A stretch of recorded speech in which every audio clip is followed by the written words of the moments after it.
This is Polyamory Weekly, tales from the front of responsible non-monogamy from a pansexual, kink-friendly point of view. A warning for our under-18 listeners. This is an adult-oriented podcast about really lascivious things, like communication and honesty in relationships. If you're under 18 and looking for upfront advice and answers to questions about sex, please visit scarletteen.com.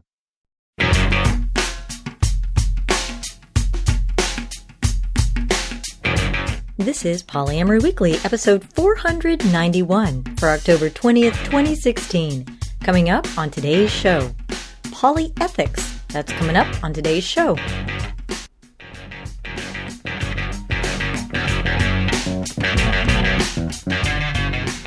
Hello, my favorite listeners. I am your host, Minx, and we have back in the co-host seat a little later in the episode, your youth and poly correspondent, the sex educator for the 21st century, co-creation, back with another excellent suggested topic.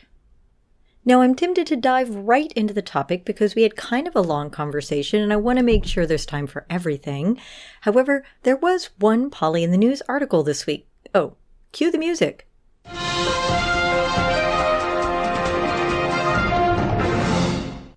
This week's Poly in the News article is from the Washington Post, entitled, "I live with my husband and our boyfriend. Here's how we make it work." So this is by the gay poly writer Jeff Leavell. It might be Lavelle. I think it's Leavell. So he's finally broken into the mainstream media with this piece on the website version of the Washington Post. And what I really like about this piece is that he talks about his struggles with jealousy. And the truth is that we say, you know, everybody deals with jealousy. Well, some people say they're not built for jealousy, and that's fine. Most of us struggle with it from time to time.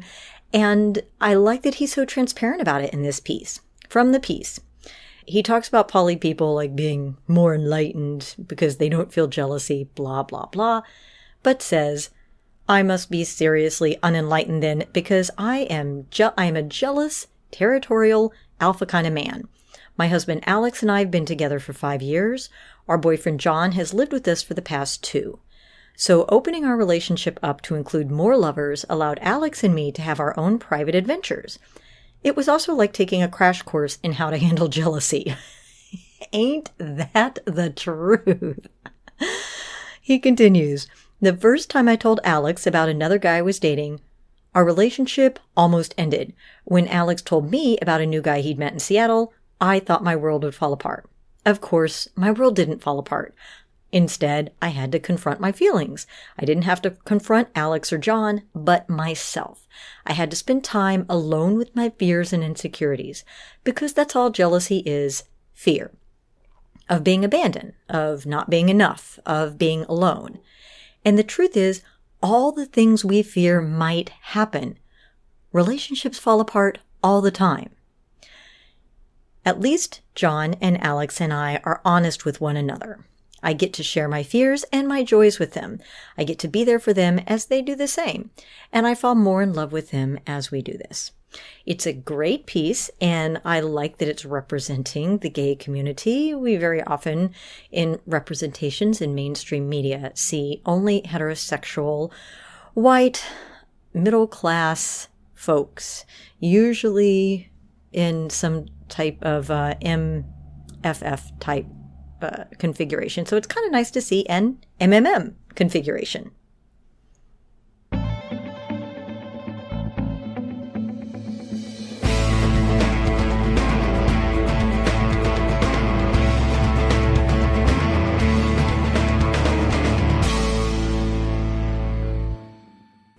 And welcome back to the studios, my favorite youth correspondent, co-host, co-creation.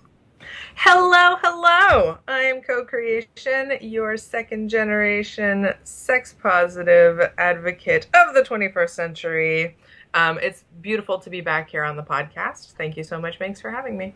I like having you on. I feel like I get to be the old fogey, and you get to be the fun young kid. Sounds great. Together we fight crime. And we do. We both need our superhero capes. We do. It's true. Well, you brought up an interesting topic. Most people know that one of the first books written about poly was Dossie Easton and Janet Hardy's The Ethical Slut. And I think that most of us in the poly world have the slut part down. But I know the reason people usually write me most of the time is the ethical part. Now, we also have an entirely huge book called More Than Two that's written just about the ethics of polyamory. So if you folks have not gone out and purchased and read More Than Two, then you absolutely should. But I like your idea of taking a little time on the podcast to talk about, if you haven't actually taken the time to think about the ethics of poly, of your particular ethical code in poly, a couple of things for you to think about. Yeah, so without getting too much on my soapbox, oh, come on. I'll give you a little soapbox. I mean, it's only like a foot tall. I'll just put you on a little box. Okay. All right. So I do a lot of teaching in my sex ed work on confidence. And people ask me a lot about, like, what is confidence? How do I have more confidence? And what I've found is that self-awareness is a really big key in confidence. Self-awareness for me in my poly life has also been one of the most valuable tools in creating the relationships that I actually want to be in and being a really good partner to my partners, being an ethical partner. And so that self-awareness has helped me create my code of ethics. And also, being a solo poly person and an empowered slut, like, I really need to know what is true for me, what works for me, how to listen to my instincts, and using that guide to keep me out of trouble, for lack of a better term. And I was thinking more and more about it, and I'm going to say this, like, I feel that even though there are bazillion ways to do non-monogamy or monogamy, actually, like, this is something that every single person should be doing. Whether it looks like something concrete, like creating a manual for yourself, or doing all the research with these fabulous books like The Ethical Slut and More Than Two, or if it is something that is running in the background of your subconscious, that just the idea of, like, listening to your intuition and letting that guide you, even that is the work, right? And I know I have to apologize to my dad right now because I used the word should, and that was a curse word when I was a kid. I own that. I'm just saying. That's okay. But again, I think this is a natural function that we all do. And so just to bring a little bit of awareness to how that can help you create better relationships and be more confident. So that's why I brought this up today. Yeah, I mean, I think you are absolutely right in that we all act according to a code of ethics. It's just whether we are actually aware of that code of ethics and whether we can actually voice that to other people in a way that is congruent with the way we're actually acting. That self-awareness of being able to say, this is my code of ethics, and then actually act according to that, and understand why it is that you act the way that you do and why you think X is okay, but Y isn't. That is fucking hot. Self-aware people are fucking hot. People who say one thing and then do another, not hot. They just really aren't. And you folks know me. You know I've been a proponent of writing your own user manual, writing down who you are, what makes you tick, how you act, and explaining why it is that you act the way you do, to the point that you can tell other people how you like to be treated and how you cannot tolerate being treated. It's so sexy, guys. And it really, folks, I should say, not guys, folks, it's very sexy. And that self-awareness, I personally nowadays, again, I'm the old fogey now. I have no patience. I just have no patience for people who don't have that level of self-awareness. So we've given you a couple resources to start. More Than Two, definitely. If you haven't already read it, the Relationship Bill of Rights, which is available from the More Than Two website at, I've got it pulled up right here, morethan2.com/relationship bill of rights.html. If you have nowhere else to start, you should definitely start there. And then, of course, writing your own user manual. If you go to polyweekly.com and search RTFM, you will find all the guides and helps that we have to writing your own user manual. Mm-hmm. I would also like to throw out there that this is a commitment I'm making to at least the Poly Weekly followers, that I am creating a code of ethics checklist. And it's sort of about, if you're thinking about doing an action, just being able to check off all the little pieces that you've thought through. And I will have that up very, very soon, I do promise. I'll let you know what the URL is at that time. Fantastic. Now, that being said, maybe you don't have time to write a user manual. Maybe you don't have time to read more than 2. It is a fairly hefty book.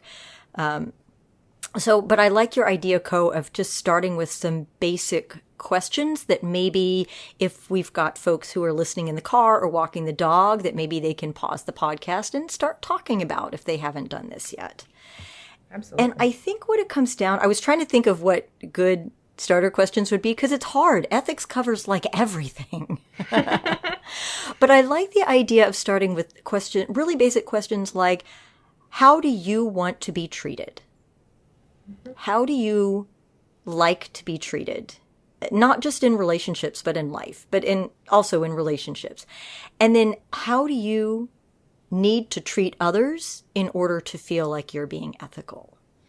Right? Now, I think most people would say, well, obviously I don't want to hurt other people, but, is being honest and ethical behavior? Well, it kind of depends on, how you phrase things when you're being honest about your feelings, right? But there's a lot of details to that. But I thought I liked starting out with those 2 questions. How do you want to be treated? And how do you want to treat others? Or what do you think is the most ethical way to treat other people? And then we get to the sub-questions. What is the best way to treat others when you think they are being mean to you, or when you think others are being unethical towards you? How do you choose to treat them? Do you cut off the relationship? Do you, go back and give them a talking to? Do you embrace them and treat them with kindness? Do you embrace them and treat them with kindness, but then end the relationship? I mean, there are a lot of, it's easy to be ethical with somebody when they are being ethical right back at you through your same lens of ethics. What do you do when people are treating you in a way that you think is kind of shitty? How do you deal with that? There are all sorts of things you can do. You can take it public, as many people do. You can vent on Facebook, as many people do. You can go home and cry. I mean, what is your ideal behavior in that position? Another one I thought of was to ask yourself, what do I want my poly relationships to look like? And how will I act if they end up not looking like that? What am I going to do?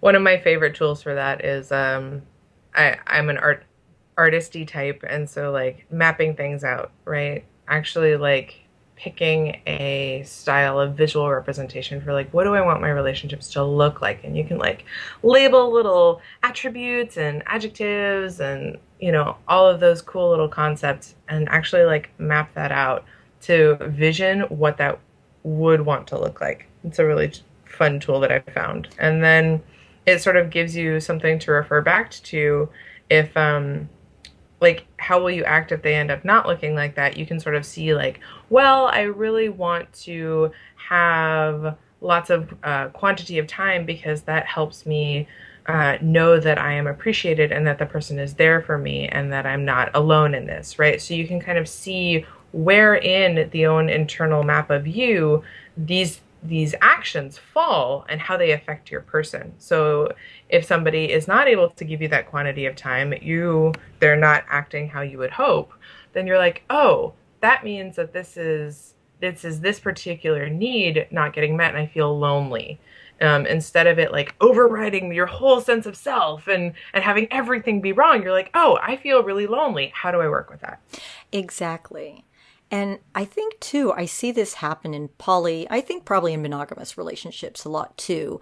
When you go into a relationship, a lot of people have an idea of what it's going to look like, and it may even be subconscious. They may not realize that they have a framework that they're expecting the relationship to fit into, and it almost never does. I mean, how many of us think about the relationship or relationships that you're in right now? How many of them did you say you were expecting it to look exactly the way it looks right now? Most of the people I talk to say, I never thought I would be X, or I never thought I'd be in a relationship that looks like Y, but that's where I am right now, and it is fantastic. I personally have very little creativity. If I imagine what my relationships are going to look like, then first of all, they never end up that way. And second, then I end up being, disappointed or confused. I'd rather just let them develop. But I do know, I think you put this in our show notes too, Co. I basically know what my bottom line is. I actually don't have a lot of vision for my relationships. They just kind of are what they are. I don't really have a lot of expectations of them. At least I don't think I do. But I do know, at this point, I know what is the hard limit for me, right? I know the types of relationships that don't work really well for me. Mm-hmm. I think that's also a valuable way of looking at it. If you're not a visionary sort of person, just like, again, having in your subconscious, like going over the relationships that you have had and what didn't work about them, because that, like, it's not a wallowing thing, but like that helps get you to a place where you can filter out that sort of behavior that you run into in the future, and you'll get that much closer to the kind of relationship that you want. Exactly. I mean, I know that I've talked several times about the fact that I can't really do recreational sex. I tried to do casual sex a couple of times, and I'm just awful at it. It just does not work for me, which is a shame because it brings so much joy to so many people. It just doesn't happen to work for me. So I know that if somebody is looking for more of like a play type relationship that is based mostly on the sex, I've tried to do it. And it always ends up making me unhappy. And then I feel guilty for being unhappy because I want, what I really want in my heart is I want someone to get me and to love me for who I am. I don't have a close family, so my poly family steps in. And that's what I need out of most relationships is to be loved for who I am, not for the sex. And I wish I could put part of that on hold. And just do the fun stuff. But the point is that I know that about me. And so it would actually be, at this point, it would be fairly unethical for me to go into a relationship that is focused on recreational sex, because I know that I'm only going to make myself and that person miserable by trying to be something that I'm not. Good self-awareness. Yeah, so it's a level of self-awareness. And again, what I like about the ethics issue is there really aren't a lot of right and wrong answers to it. The one thing that I feel fairly comfortable saying as an ethical guideline that I feel that most people should, I'm using your evil should adhere to is the principle of don't treat people as things. I'm fairly comfortable with that. Whatever your guidelines are in terms of other ethics, if you're treating people as objects, unless there is, negotiated consent on both sides or on all sides. Right. I heard a body story about that one. Exactly. If you want to be, if your partner really wants to be a table that everybody puts their feet up on and that just gives them so much joy, awesome. But that's negotiated. In general, in life, in our non-fantasy relationships, we should not be treating people as things. I agree. I would also offer that it is okay to framework the people in your life as investments. Like you can, like, so it's not a thing that you purchase, right? This relationship isn't something that I went to the grocery store and just purchased. It's something that I have an investment in. I am putting my time, my energy, my money into that I do hope to gain something fruitful out of. And the funny thing about investments as well is that they can totally not end up looking like what you thought they were going to look like, or you could be investing in something that you didn't know you were so interested in. Like Yeah. Don't treat people like things, but you can totally treat your relationships like investments if that works for you. Yeah. Well, as I say, I don't think there's any relationship that ended up being the thing that I thought it would be when it started. Yeah. You know, they just don't follow that path because we're talking about living, breathing human beings, right? And I think what you just said also goes back into the how do you want to be treated and how do you want to treat others in life? Even those who don't get you, who, you know, maybe don't have your best interests at heart, how are you going to choose to treat those people? And that's your code of ethics. The ethics are the way you act when stuff is shitty and when people are being shitty to you. Yeah. Right? Those are your ethics. It's not how you act when everything's going great. Your ethics come in when everything's going not so great. Right. So there's something here in the show notes that I am curious about that we haven't really touched on yet. And I think it's right in line with what you just said, Minx. How will I act when my partner asks me for something I don't want to do or I am afraid to give? This is a great question and something that I think that people should ask themselves. And, you know, there may not be an answer right away, but I think it's something that we should always be asking ourselves.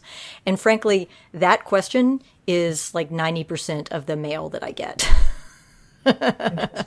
Right? People are either their partner has asked for poly or they have asked for poly from their partner, or there is some other need that is not being fulfilled, or there's something that they're afraid to ask their partner, or that they have asked their partner, but the partner is freaking out about. How do I deal with a partner who's freaking out about the fact that I just asked them for X, Y, or Z? And, you know, this goes back to monogamy too. I remember back when this is so embarrassing. I was a little Christian teenager.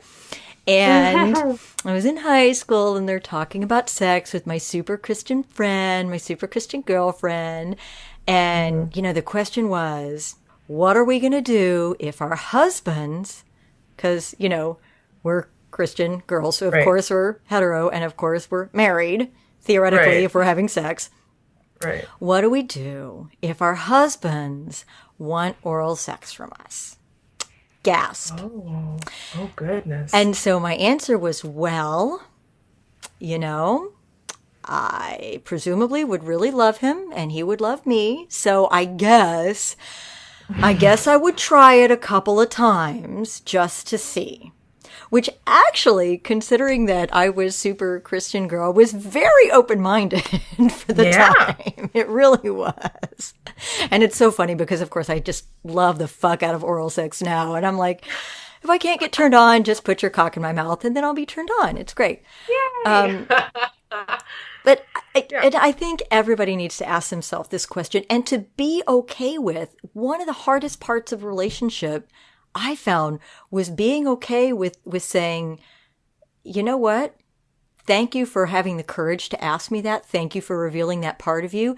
That is just not something that I'm going to do. And being okay with saying, you know, I am not into, what's something I'm not into? The adult babies, right? I am fairly confident in saying that it will be very rare, very unlikely that I would do something like, you know, diapering and giving a bottle to a partner. If that person was really into that, I would, you know, for me, since I'm poly, it'd be very easy to say, you know what, fine, you know, please go find someone that will do that for you if it's something that you really need. And that's that. But having the confidence to say, thank you for telling me that. Thank you for opening that up to me. And just feeling very comfortable in saying no.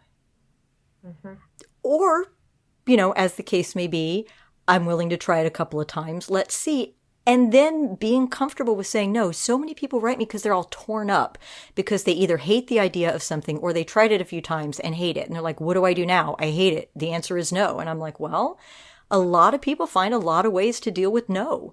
So that's your next step. You just have to feel comfortable enough to not freak out about either having to say no or having to hear no. Yeah. I think you hit the nail on the head with that one. And I would just reiterate that this is one of those opportunities to gain information about what works for you and what doesn't work for you. And when it doesn't work for you, then that is that is so valuable for you to be able to present both to the person that you're in relation with and to every person in the future that you might be in relation with. So even when it's really, really hard to potentially create that discomfort or sadness in your relationship in the moment, that it is beneficial for the whole. And it goes back to what you talked about in the very beginning of this episode, was having the self-confidence to be comfortable enough in your own skin that you can kindly and compassionately say no, or that's a hard limit, or hear a no. Mm-hmm. Yeah. That is very powerful, and it saves on so much drama. I mean, from the emails that I get, there are so many people going through a tremendous amount of emotional pain because they can't say or because they can't hear a no and be comfortable with it. They're just torn apart by it, which I understand, right? I do. Mm-hmm. But taking the time to think about those ethics now, and if I were my best self, how would I react to a request that I feel the need to say a no to? How do I do that? It's not about being stubborn. It's about being compassionate to your partner, but also comfortable in your own skin, to not try to push yourself to something that isn't you, or alternatively, to be able to give yourself permission to push yourself to something that maybe you thought you wouldn't like. There's not, again, it's ethics. There's not a right answer, right? Mm-hmm. It's about being self-aware enough that you can know where the flexibility lies, and that you can be comfortable when you have to say, when you have to talk about a hard limit or a hard boundary or a no. Mm-hmm. And I just want to throw out there that it's not going to happen overnight. That you're not going to, sometimes making mistakes is part of one of the biggest things that helps us grow, right? So for instance, I ended a relationship yesterday. Sorry. It's okay. And you're so brave to come on the show now. Hey, I know, right?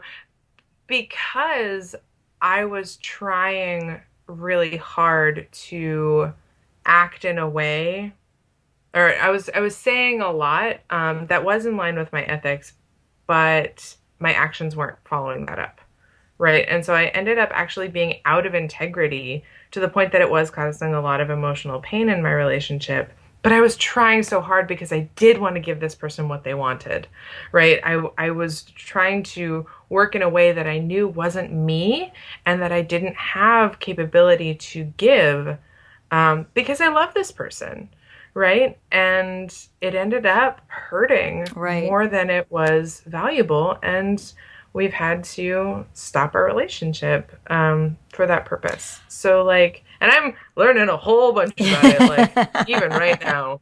So it is those times when you do make the mistakes that you're going to grow from, and you're not going to get it right away, and that's okay.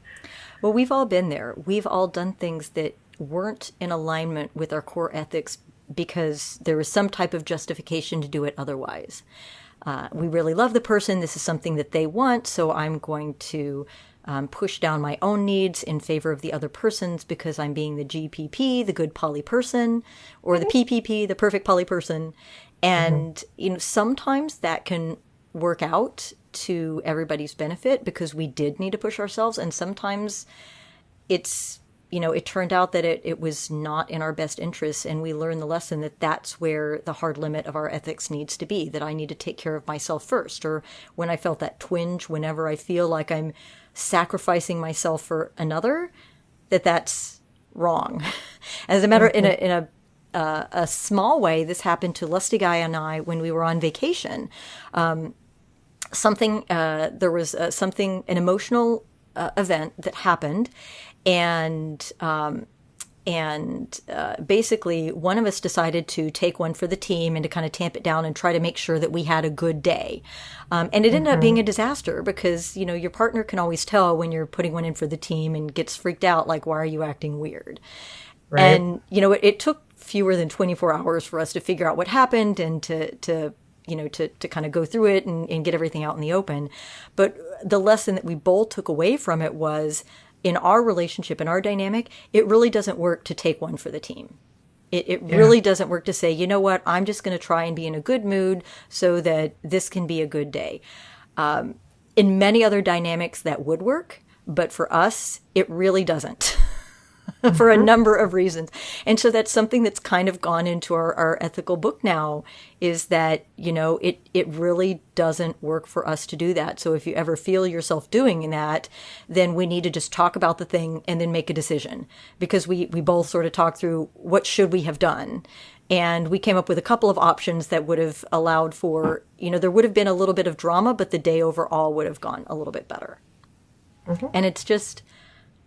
that may not be right for everybody. That's why I'm saying it's your code of ethics. There's not one right or wrong way to do anything. For others, it may absolutely be the best thing to do, to suck it up and take one for the team, because you get positive reinforcement and everybody is happy afterwards. We just don't do that very well. Well, this has been a really interesting discussion about the ethics of the ethical slut. Again, certainly not comprehensive, but I hope we gave folks something to think about. Co, was there anything else you wanted to throw in there? No, not on this topic. It is something that I feel like we could talk about for a very long time, and I promise that I'll get my checklist out to you folks soon. Absolutely. We look forward to that. And again, if you guys want to talk more about ethics, morethan2.com. Buy the book, read the blog. Yep. Talk about ethics all day long. All right, Minx. Well, I will see you next time. All right. Thanks, Co.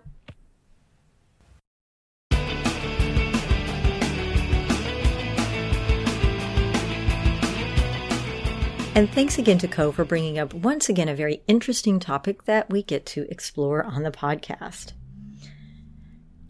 And with that, I think that about wraps it up for today's show. I want to give a special shout out to our Polyweekly Playmates for their generous donations this week. Those donations help keep the podcast free for hundreds of thousands of people navigating their introduction to and success with polyamory. If you have questions, comments, or feedback, email polyweekly@gmail.com. Call 802-505-POLY to leave a comment on the comment line. We've had a couple of calls come in lately that you'll be hearing on upcoming shows. Or you can always check us out on Facebook. There are always interesting discussions going on Facebook, facebook.com/polyweekly, or on Twitter @polyweekly or @cunningminx. Thanks for joining us, and remember, it's not all about the sex.